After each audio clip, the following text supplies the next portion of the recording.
बिस्मिल्लाहिर्रहमानिर्रहीम। 7.9 हमारा टॉपिक है, second last topic, Hooke's law के बारे में कि हुक्स लॉ क्या चीज़ है।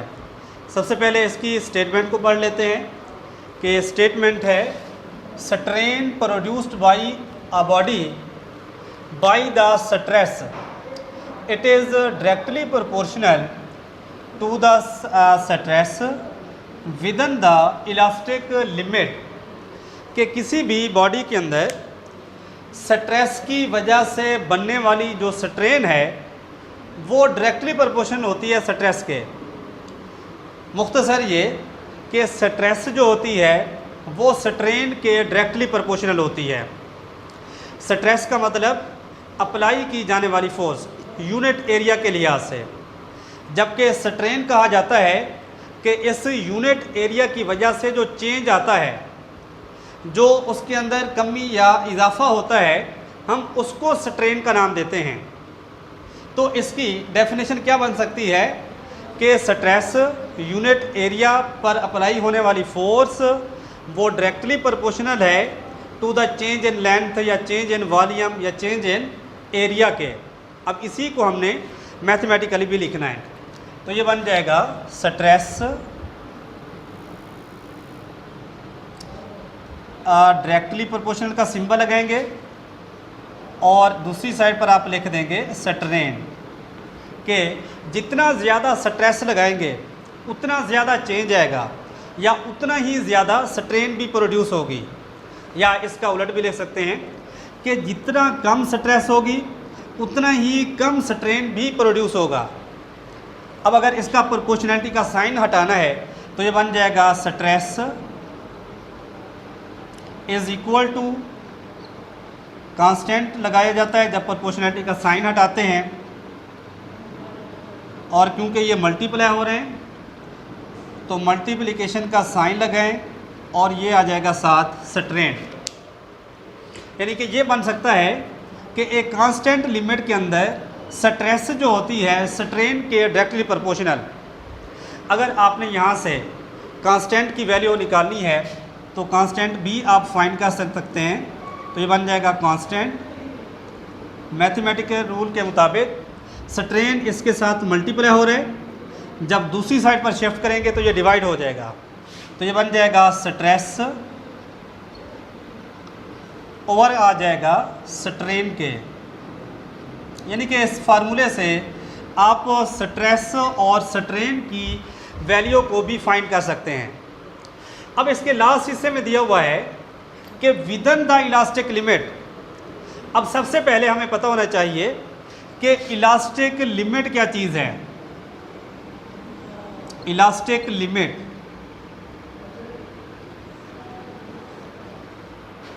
इलास्टिक लिमिट का मतलब कि जब भी आप किसी बॉडी को चेंज करते हैं, उसके लेंथ के लिहाज से, उसके एरिया के लिहाज से या उसके हाइट के लिहाज से, किसी भी तरह का जो चेंज लाते हैं वो एक ख़ास लिमिट में होता है। मतलब ये, अगर हम इसको और ज़्यादा आसान तरीके से बताएं, इलास्टिक लिमिट उस हद को कहा जाता है, उस बाउंड्री को कहा जाता है जब बॉडी के ऊपर डिफॉर्मिंग फोर्स लगाई जाए और बॉडी वापस उसी ओरिजिनल हालत में वापस आ जाए, तो उसको हम नाम देते हैं किसका, इलास्टिक लिमिट का। अब ये हुक्स लॉ एप्लीकेबल है। Hooke's law is applicable all state of matter,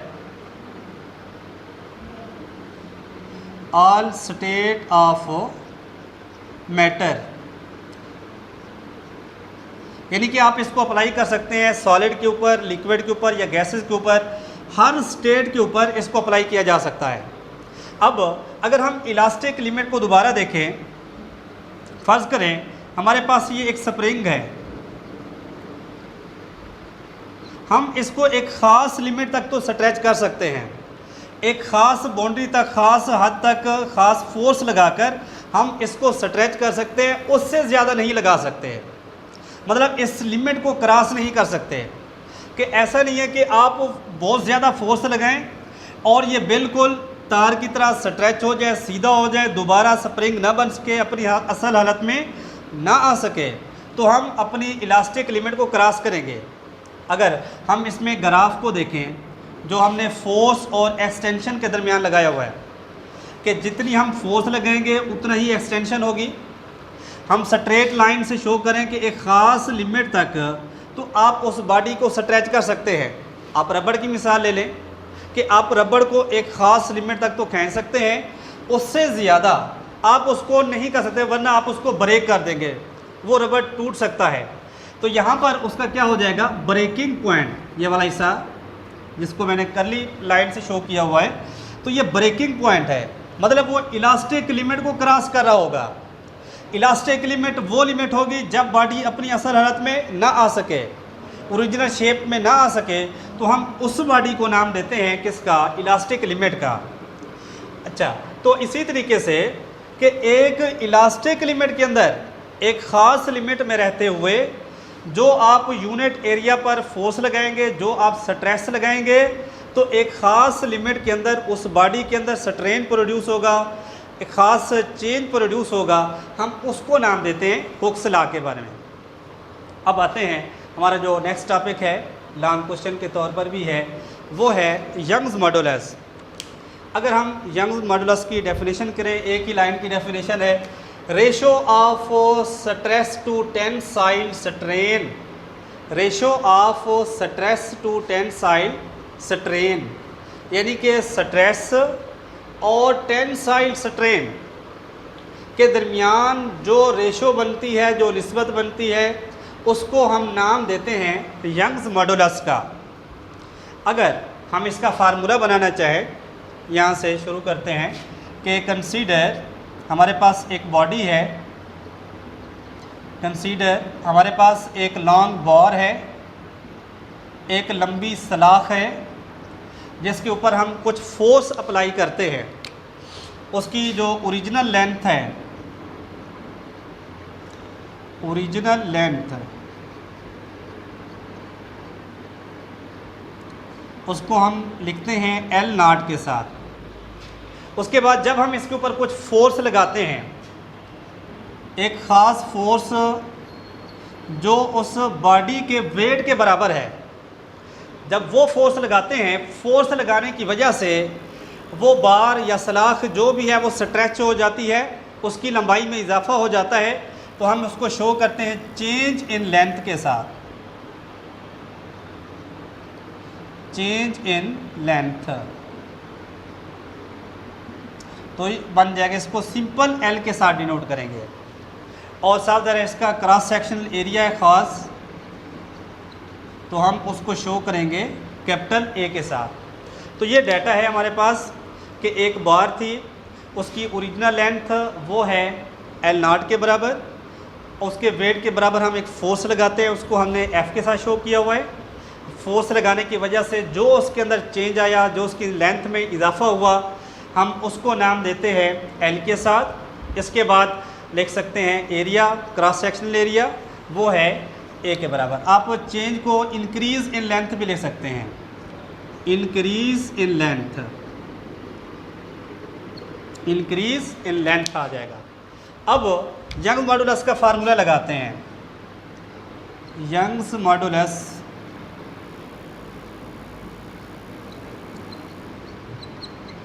वो बन जाएगा stress, stress over tensile strain, tensile strain.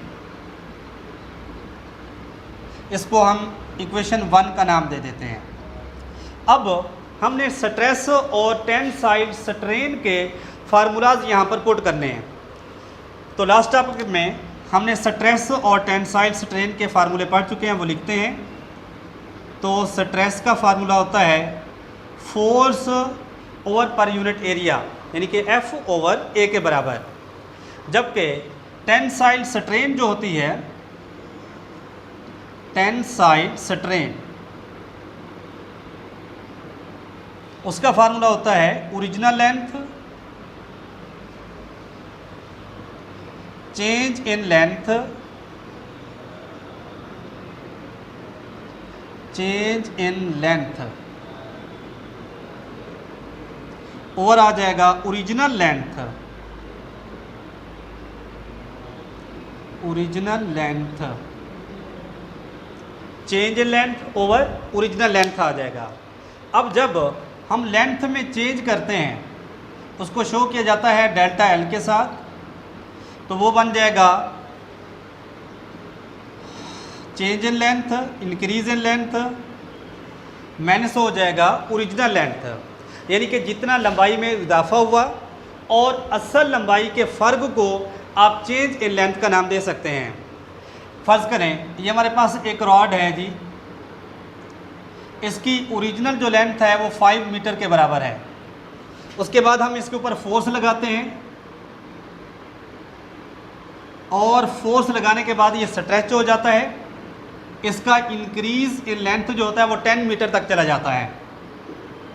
अगर हम इसका चेंज लाना चाहें तो इंक्रीज इन लेंथ यानी कि 10 मीटर और माइनस लिख देंगे जो इसकी ओरिजिनल लेंथ है, यानी कि इन दोनों को आपस में माइनस करके आप चेंज इन लेंथ ला सकते हैं।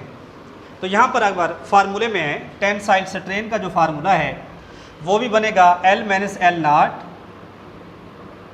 ओवर आ जाएगा ओरिजिनल लेंथ, ओरिजिनल लेंथ को हमने शो किया हुआ है L नॉट के साथ। अब इसकी बजाय L माइनस एल नॉट के बजाय आप इसको डेल्टा के साथ भी शो कर सकते हैं, क्योंकि किसी भी चीज़ के चेंज को जब लिखते हैं तो डेल्टा लिखा जाता है। चेंज इन टेम्परेचर लिखना हो, चेंज इन वेलोसिटी लिखना हो या चेंज इन लेंथ लिखना हो तो ये बन जाएगा डेल्टा एल, ओवर आ जाएगा एल नॉट के बराबर। अब इक्वेशन नंबर जो 1 है इसके अंदर स्ट्रेस और स्ट्रेन के आपने फार्मूले पुट कर देने हैं। तो यंग मॉडुलस को आप y के साथ भी डिनोट कर सकते हैं। सबसे ऊपर स्ट्रेस लिखा हुआ है, स्ट्रेस का फार्मूला है F ओवर A, तो यहाँ पर मैं पुट कर देता हूँ F बाई A। उसके बाद फिर इसको डिवाइड करना है तो ये बन जाएगा डेल्टा L, ओवर आ जाएगा L नॉट के बराबर।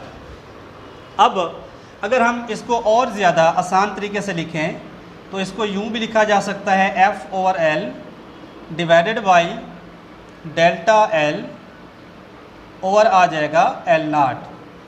हमने ये पढ़ा हुआ है मैथ के अंदर कि जो डिवीजन का साइन है उसको मल्टीप्लिकेशन के अंदर चेंज करके जो साथ वाली रकम होगी उनकी पोजीशन को चेंज कर देंगे, L नॉट ऊपर और ऊपर वाली रकम ये नीचे आ जाएगी, तो ये बन जाएगा डेल्टा L के बराबर। अब क्योंकि इसकी कटिंग तो होने वाली नहीं है, इस वजह से ऊपर वाले को ऊपर वाले साथ, नीचे वाले को नीचे वाले साथ मल्टीप्लाई कर देंगे, तो ये बन जाएगा y is equal to F L nought, over आ जाएगा a डेल्टा l। तो ये यंग मॉडुलस का फार्मूला है। इस फार्मूले से जब आपके पास ओरिजिनल लेंथ हो, फोर्स हो, चेंज इन लेंथ हो और एरिया की वैल्यू हो तो आप यंग मॉडुलस को फाइंड कर सकते हैं। आई होप आज का लेक्चर आपको समझ आ गया होगा। इसके हवाले से कोई भी आपने क्वेश्चन पूछना हो तो पूछ सकते हैं। शुक्रिया।